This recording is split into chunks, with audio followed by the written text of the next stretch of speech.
Donc voilà, on a gagné notre 16e titre de champion de France hier soir en gagnant sur Saint-Denis 4-2. Voilà, c'est l'aboutissement d'une super saison parce que pour l'instant il reste encore un match, on est invaincu. Connaissant le niveau du championnat de France de Pro A, voilà, c'est une très belle performance. C'est aussi une très bonne saison pour Emmanuel Le Besson. C'est la première fois qu'il gagne un titre par équipe en Pro A, donc ça c'est plutôt bien. Il est venu à Levallois pour ça et je suis content que ça se réalise dès sa première année ici. Et voilà, je suis content pour tout le monde, pour l'investissement aussi de la mairie de Levallois, de tous les entraîneurs sur le club et tous les bénévoles, tous les gens qui travaillent en dehors de l'équipe. Il n'y a pas que l'équipe, c'est souvent la Pro A qui est mise en valeur, mais pour tout le club et tous les gens qui y travaillent et tous les bénévoles qui aident, voilà, c'est toujours super pour tout le monde. Wu Yingshao est arrivé au bout de 3 journées, donc on avait laissé quelques points. On avait fait un nul sur Istres, un nul sur Angers. Voilà. Après, il s'est très vite, il a marqué le championnat de son empreinte, notamment lors de la première rencontre sur Hennebon, où on fait match nul. Ça a été un très très gros match. Bien sûr, il y a toujours les rencontres, c'est hyper dur, mais je crois que ce qui a fait la force aussi, c'est que les gars ont vécu ensemble l'année à l'INSEP, parce que Igor et Wu étaient hébergés à l'INSEP, donc quotidiennement ils s'entraînaient ensemble, ils se voyaient, donc ça c'est forcément un plus. Donc les gars s'entendaient, il y a une très bonne cohésion au sein du team. Voilà, chacun a trouvé sa place. Il y a Igor qui a mis un peu de temps, mais c'est normal. Après, il y avait de la concurrence. Après, il a pris le dessus. Patrick est sorti de l'équipe. Après, Patrick m'a aidé au coaching. On a travaillé ensemble sur le coaching. Chaque joueur a pris ses responsabilités. Et je tiens vraiment à les féliciter parce que l'année n'est pas finie. Il nous reste encore un match à jouer. Mais je tiens à les féliciter particulièrement parce que ça a été une très bonne saison. Forcément, on était ambitieux en recrutant Wu Yingshao.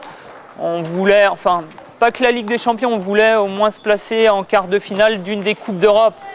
Donc il fallait être dans les 3 premiers. Malheureusement, Wu Yingshao n'était pas présent, n'était pas parmi nous sur ce début de saison. Il a loupé 3 matchs de Ligue des Champions et derrière, ça devenait très très compliqué. Donc forcément une déception parce qu'on n'a pas pu intégrer les quarts de finale de la 2e Coupe d'Europe. Donc heureusement qu'on gagne le titre parce que sinon ça aurait été un peu dur à encaisser, quoi. Donc voilà, on s'est bien rattrapé et j'espère que l'année prochaine on pourra enfin atteindre un quart de finale d'une des 2 Coupes d'Europe, quoi. Donc il y a Manu qui va prendre un peu plus d'expérience, qui va pouvoir s'appuyer sur l'année qu'il a vécue pour s'en servir. Il y a Igor aussi qui sera présent. Et derrière, on va avoir un numéro 1. Ce sera Xuan Chiwan, donc le joueur de Taipei. Et voilà, pour l'instant, on va s'appuyer, on va garder cet effectif de base, Igor et Manu, s'appuyer sur un numéro 1 et on espère intégrer un autre jeune pour l'année prochaine. Ouais. Je pense que tous les jeunes ont marqué leur empreinte sur ce championnat. Ils ont réalisé de bonnes performances.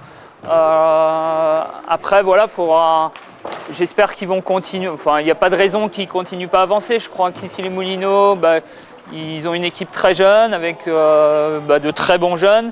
S'ils avaient eu un numéro 1, je pense que ils auraient pu aussi s'appuyer sur un numéro 1 et derrière avancer.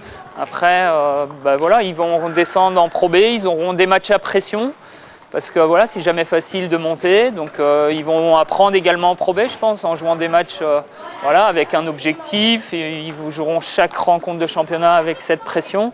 Et ça va leur apprendre dans leur métier. Ils sont professionnels, donc ça sera forcément une bonne expérience pour eux. Et puis ils reviendront plus armés, je pense, en Pro A derrière, quoi. Et non, tout le monde évolue bien. J'espère que ça va continuer. Les jeunes seniors, Adrien, Manu Le Besson, Abdel, et puis les juniors qui poussent derrière. Donc il y a une superbe émulation en ce moment. Il faut vraiment que les clubs français, on s'appuie sur ces jeunes pour les faire progresser, les faire avancer. Ouais. On a essayé aussi cette année, d'habitude il y a toujours entraînement le mardi soir. Là on a arrêté les entraînements du mardi soir pour que les licenciés du club viennent encourager l'équipe. Et je pense que ça a apporté un plus. On essaye de mobiliser à chaque rencontre du monde. Alors on sait que c'est très difficile parce que vu l'historique de Levallois, voilà, ça fait des années qu'on joue en Pro A. La Pro A, c'est plus un événement, donc les événements c'est forcément sur les grosses rencontres et ouais, forcément c'est un plus pour nous qu'on joue à domicile et qu'on a des supporters derrière nous. Je vous donne rendez-vous sur le dernier match. Alors ça sera le dernier match de Patrick. Voilà, je vais le faire jouer. Donc ça sera son dernier match à Levallois en tant que joueur. Peut-être un jour il remplacera, mais enfin ça risque d'être son dernier match. Donc voilà, je vous donne tous rendez-vous pour fêter le titre le 1er juin contre Issy-les-Moulineaux, pour voir les jeunes Français, pour fêter le titre et pour fêter Patrick aussi, parce que ça sera sa dernière prestation à Levallois. Donc voilà, rendez-vous à tous le 1er juin. Ouais.